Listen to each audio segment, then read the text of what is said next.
Tēnā koutou katoa, kia ora and welcome to another Manawanui live stream. My name is Simon and today I will be sharing a few updates that we have for you this week, but I am here to answer any of your questions. This is a Q&A session, so if you have any question around individualised funding, Manawanui or anything related to disability in general, I am happy to answer anything that I can. If I don't know the answer, then I'll always look to find it somewhere else and come back to you.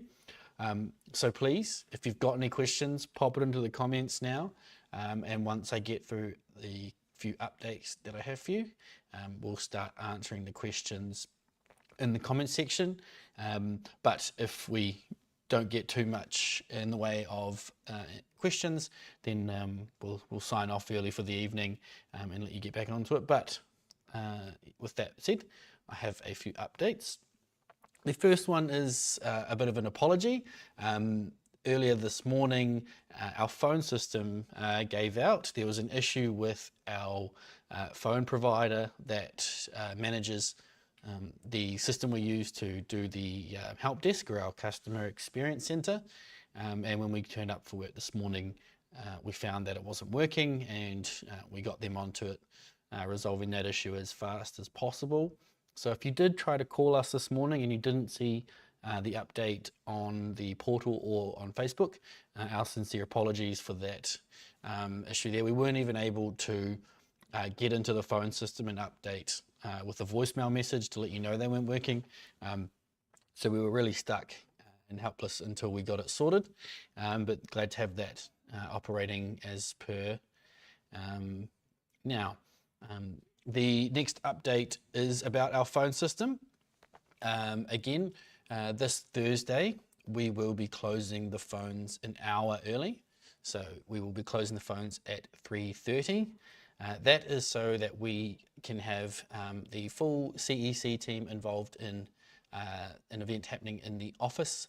And it means we don't have to do it in staggered groups to keep the phones open. So please be aware of that. On Thursday, you'll need to get your phone calls in prior to 3:30, please, so that we can make sure that that goes ahead without an issue. And I can see there's a comment there from Anita saying, "Hi Simon." Hello Anita, thanks for joining us. The other update I have for you is about Waitangi Day. It is a reminder that next Friday is Waitangi Day. That's a public holiday for you all, but that will also mean that for the full day, our phones will be offline, but we will still be, we will still be processing timesheets and answering emails. And the advice is always the same. If our phones are down for the day or however long, please send in an email. It is much easier for us to work through emails and respond to you faster than it would be if you leave a voicemail. But of course, you're welcome to do that as well. We will get back to you. I will cover off some of the updates, but they are going out in the newsletter this evening as well. So these will be a bit of a double up if you're reading the newsletter. It is the first one of the year. One of the updates is around bank verifications. This could be for your account as the agent or an account for a employee or scheduler contractor. For us to satisfy our obligations around ensuring money is handled properly, we need to make sure that the bank account you provide us is from a legitimate New Zealand bank company. And so what that means is organizations like Henry will have an account in your name, or people use online banking services like Wise or Revolut. We can't use those bank accounts because they're not a legitimate bank account in your name with a New Zealand banking company.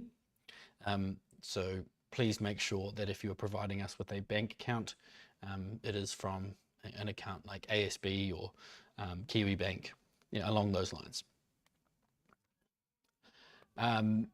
Another update that is in the newsletter is around taking extra care with timesheets. We've noticed that there is a slight increase with people emailing or contacting us requesting an adjustment made to a timesheet after it's already been paid. And that could be adjusting it from leave to hours worked, or adjusting the actual funding that is paying for those hours. Those corrections are possible, but it is quite time consuming, and we have to balance responding to those requests with making sure that we meet our processing timelines for timesheets and claims that have been submitted for the current fortnight.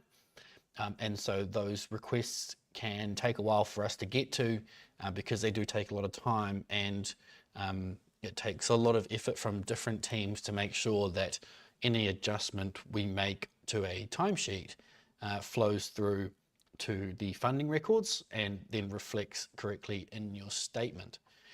So this is just a request on behalf of the payments team. Please just make sure you spend an extra few minutes to double check the timesheets that you submit, especially if there are new components. So whether it might be a new form of leave or if it's new type of hours worked, please make sure you're using the right pay component. And also please make sure you select the correct funding record if you have more than one funding. So yes, those are all the updates I have for you. I just want to encourage you again, please, if you have any questions, it can be on any topic, please pop it in the comments and I will do my best to answer it. We've got plenty of time to go deep into any topic. If you have, it could be a purchasing query or related to employment, I'm happy to discuss. I will just remind you all to pay attention to the DSS website. So there are some key dates coming up very quickly, and all of the information that we will be sharing around that information, around those changes from DSS will be coming from their website. So it is quite helpful for you to familiarize yourself with their website so you can keep up with the latest updates. Now, what I'm referring to is that on the 1st of February, if you do not have funding and you are yet to be assessed by your NASC, then there will be a new process to get assessed, and you will receive a new funding plan that current IF users don't have. So we're going to, all together, we're going to learn about how this new process will work, what these new plans will look like, and how we're needing to support these new IF users differently to current IF users potentially. But then also from the 1st of April, which will impact all of you, the removal of the purchasing guidelines takes place, and you will then have a far greater level of flexibility and autonomy to choose how you spend your funding. The main criteria that you'll need to ensure you can justify, if ever questioned, is how a purchase relates to addressing a barrier related to your disability. There will be some areas where you will need to seek prior approval. That is what DSS have said. For things such as overseas travel, that will need to be approved by your host. And there will also be a dollar limit. So anything over that value will need to be approved before you claim for it. What we don't know is how an IF host is supposed to assess overseas travel requests. We don't have that information yet, so we'll share that if we can when we get it. And also, if you are trying to claim an expensive item, we don't know the process yet for us to evaluate whether it is appropriate use of the funding or not. So there's some information that DSS are yet to provide us, so I can only encourage you to stay informed and keep checking out the official information channels from DSS. Anita, you have a question for payroll. Please, by all means, put it in the comments. I'm happy to cover it. I'm not a employment or payroll specialist, but I've been around IF long enough that I've heard most questions. Anita says, why are they taking so much tax of my salary? Well, it will be based on the tax code you have given us. So, well, I'll say again, you know, if you're an employee, you are working for somebody who is a customer of Manawanui. So your employer will have given us your what's called a IR 330 form. And that is the form where you set your tax code, and that is how we ensure that Inland Revenue get the PAYE tax that you pay before you receive your wages in your bank account. So if you believe you're getting taxed too high for the hours and hourly rate you have, you need to double check your tax code and make sure you have put the right tax code with us, and then we'll make sure that we're taxing or paying the PAYE accordingly. Tracy says, I got an ACC bill. How do I get info from Manawanui so I can pay it? Well, Tracy, there are two types of ACC levy that are usually what IF users will receive. If it is for employer cover and you are a payroll customer of ours, you need to forward that levy or that bill to us, because we have been setting aside the money to pay for that bill from your funding throughout the year. The only time we won't pay the ACC bill for you is if you are working as a contractor yourself, and that would be, it would say self-employed cover on the ACC bill. That one you'd need to pay yourself because it is related to earnings you have received, rather than paying for ACC as in your capacity as an employer. But like Holly says, that is correct. You don't pay it, just forward it to CEC and they will take care of it for you. Sometimes the bill will go out and you will get a paper copy, but if we have been linked to your ACC account, we may have actually paid it already, and that bill just, you know, sometimes the paper goes out after it's all been handled electronically. But just to be sure, yeah, please just take a nice clear photo, or if you have a scanner at home, you can scan it, attach it to an email and send it through to the team, and they will make sure it's dealt with properly for you.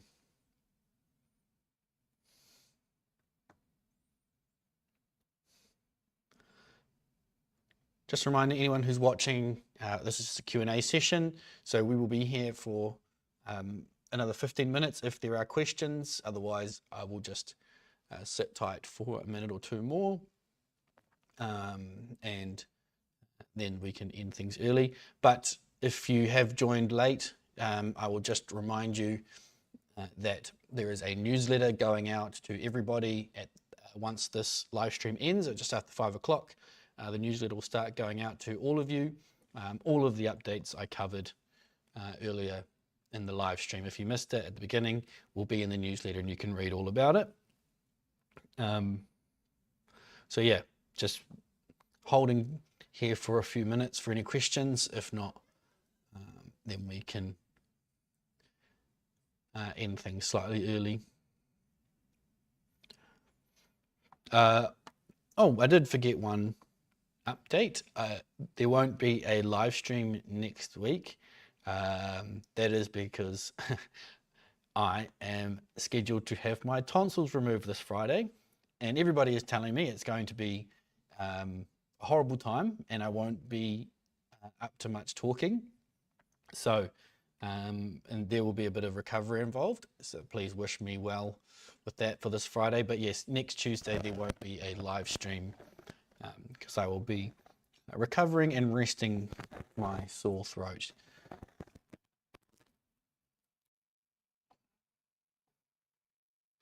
Tracy says sorbet and chilled drinks. Yep. I think I will be doing a nice big shopping order of jelly, ice cream, sorbet, what else? Soups.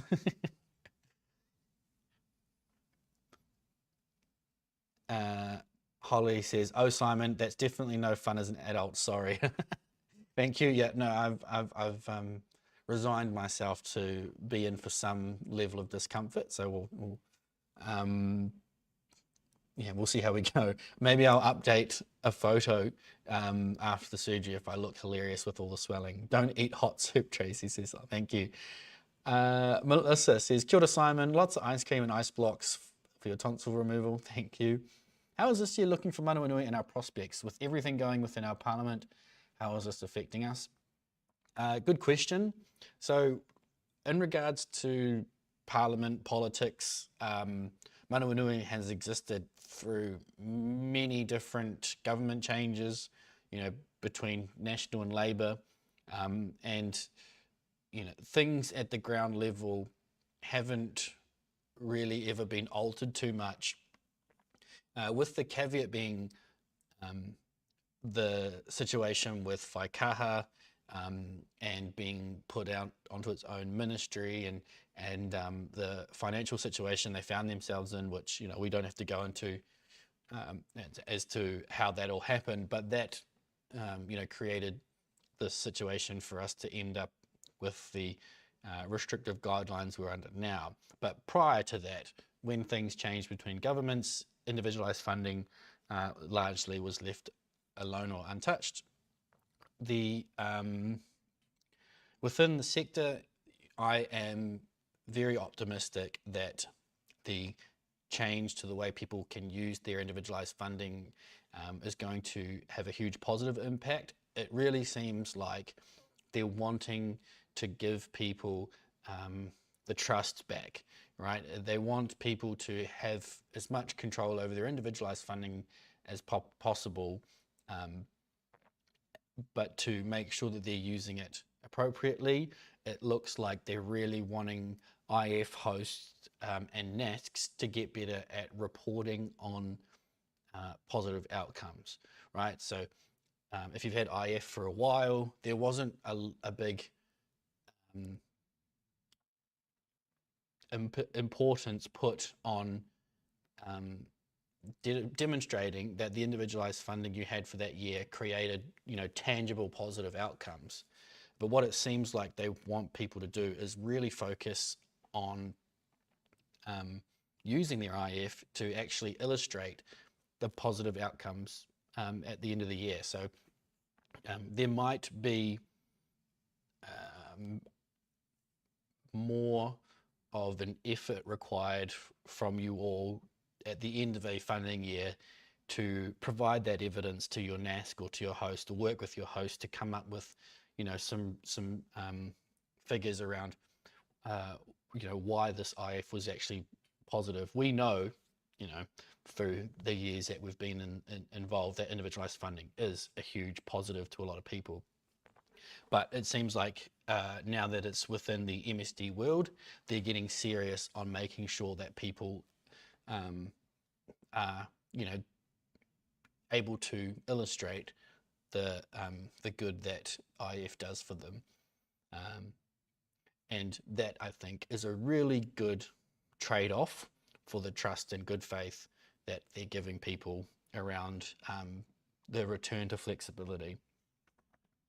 So yeah, I'm really looking forward to this year. I will say that there's probably going to be a period of adjustment. You know, the 1st of April is going to come around really quickly, and there's going to be a really well, I'm assuming, right? Things could go smoothly. We never know. But I'm assuming there's going to be a period of time where you as IF users and us as IF hosts are going to have a bit of, you know, an adjustment period around processing purchases and making sure that people are giving us the right information so that we can give the right information to DSS around how our IF customers are using their funding. So yeah, it's going to take some time, but I 100% by the end of this year, I'm very confident that the IF community will be in a far better place than where we were last year. Holly says, for those who use this for strictly care hours, how do we quantify that? Yeah, I think, and for those instances, once you get something written up, I'm just, you know, spitballing, you have something written up that covers all of the areas of your loved one's life that the care assists with. And I wouldn't say you need to go into the detail of every single task they do, but talking about areas with when it becomes to personal hygiene, personal care, daily routine, access to the community, all these things that are incredibly important. If you can, you know, somehow say that these are all the things that IF assists with, and it means that my loved one is happier, feels more fulfilled, experiences less loneliness, is, you know, all of those things, then that's a really clear way for DSS to say, yep, we're happy that this person is being effective with their IF. Tracy says, how do we illustrate the intangible? Yeah, that is going to be difficult, right? Because there's just so much of the complexity of human life and what happens in moments throughout the day that you can't capture it all. And without having any idea of what sort of framework they want people to report under, you know, it's hard to give you guidance. But like I was saying, for Holly's instance, if you can talk about the key components of what it means to live a fulfilling, happy, healthy, safe life, whatever that looks like to you, if you can attribute parts of IF to those characteristics of a good life, then I would say you're, you know, quite on your way to being able to demonstrate that you're quite effective with your IF.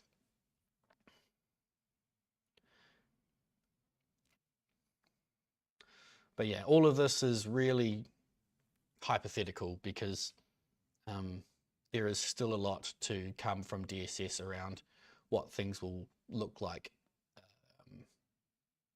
in an operational sense, you know.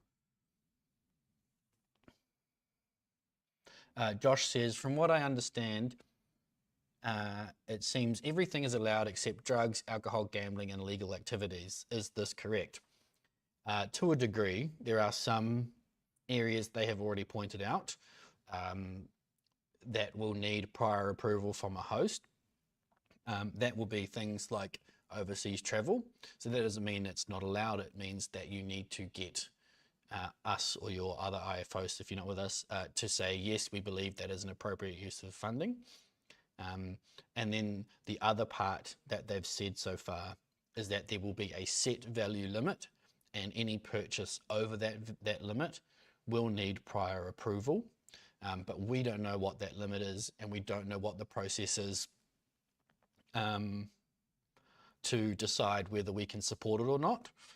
But yes, if, I mean, you know, say for example, it's a $200 limit. If you think something is worthwhile and it costs $150, then you know, we just support that without any further back and forth or seeking clarification. But what I didn't mention, Josh, is that you, at least you, excuse me, need to be comfortable that if you were ever questioned on that purchase, that you could defend that it addressed a barrier linked to your disability. So however your disability presents itself when you're engaging with parts of your life or the community, if there is a barrier, that means that your disability, creates additional stress or harm or time or complexity. And if that purchase can reduce those barriers, then DSS are happy for you to have the control over what those items are. Hope that makes sense.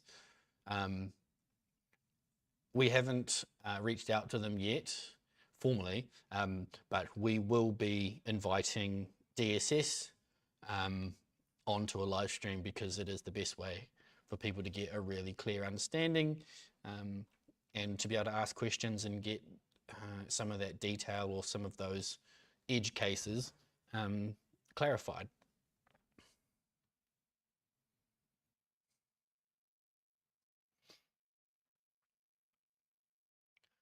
Kez says, when do you expect to find out those operational details? The rollout to new IF users begins next week.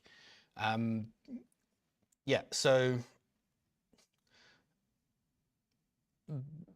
I'm assuming that we will get, or us IF hosts will get some of the information that has been shared with the NASCs already around the assessment process, but mostly what the document is that comes out of a assessment, because it won't just be a funding allocation with a set value. There will be a plan component of it that talks about what this person is trying to achieve with this funding in the first place. So yeah, we're hoping to get that reasonably soon.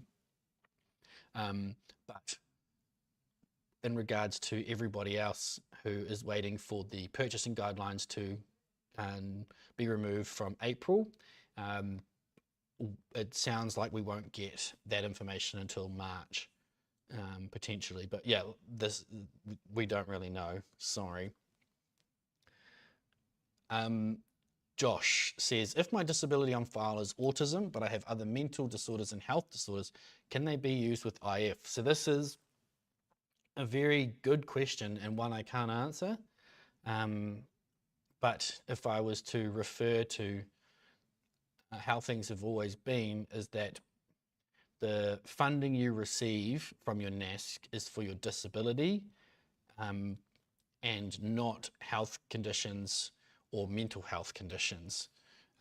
But we know that there is a high likelihood that there are other diagnoses with disabled people when it comes to mental health conditions or other just health diagnoses. So yeah, it's so hard to really say yes or no or how that will work. But just to be on the safe side, I would say your IF will only be able to help with barriers related to your condition or diagnosis for your disability. So it will be related to things that are created due to your autism rather than anything to do with a mental health diagnosis. So yeah. That, Josh, will be a great question for DSS if we get them on a live stream. That's something that I can put as a mental note to bring up.